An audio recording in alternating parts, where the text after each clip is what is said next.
Part 3. 35 years old to now. A grown-ass woman, or stepping into her power.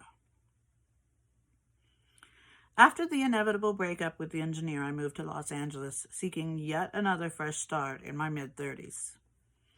I struggled there as I had never struggled before. Everything in my life during that time was tainted with emotional agony. The Taliswomen who came into my life during that time reflect my deep pain. Suicidal poets Sylvia Plath and Anne Sexton, who changed the world with their words. And my two favorite singer-songwriters, Fiona Apple and Joni Mitchell, forever underestimated or dismissed as crazy beauties. When I fled from Los Angeles in 2010, it could have been a number of places where I landed, but it was Denver. Ricky Ducournay was one of the admittedly vague deciding factors, as she was teaching in the PhD program at the University of Denver at the time, or so I thought. She had already left.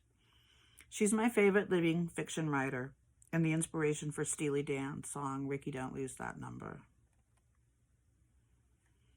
Now in Denver in my late 30s, I was shaken, jaded, and bitter. My Taliswomen reflected that reality. I felt an intimate kinship with traumatized and artistic women like Amy Winehouse and Britney Spears, who'd been horribly misunderstood. My mental health struggle intensified, and the fight with my brain became untenable in late 2019. I determined then that I would end my life in June of 2020, after the holidays, my mother's birthday, and Mother's Day. I credit the pandemic, or more precisely, the conditions created by the pandemic, with my survival.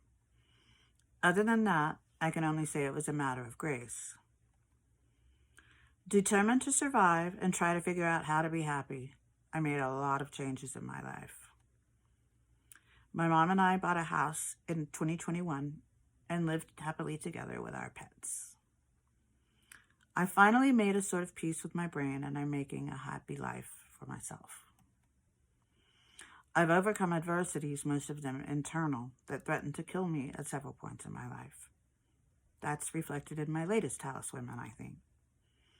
Fiercely strong women like Naomi Campbell and Tracy Ellis Ross, who are known as great on their own terms. And magical women like Stevie Nicks and Florence Welch, who've helped me remember my true mystical nature. Phenomenal women like Beyonce and Solange, who've shown me, an only child, new ways to conceive of sisterhood. These Taliswomen have helped me break through even more internal barriers. Alexandra Billings and Joey Soloway have helped me conceive of even more possible ways to be a woman and a human. My Taliswomen have inspired, motivated, guided, and in some cases possibly saved my life.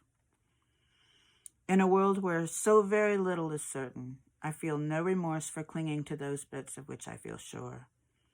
For me, my Taliswomen are timeless, even as they age and die. Because ultimately, it's the way that they make me think and feel about myself and the world that make them my Taliswomen.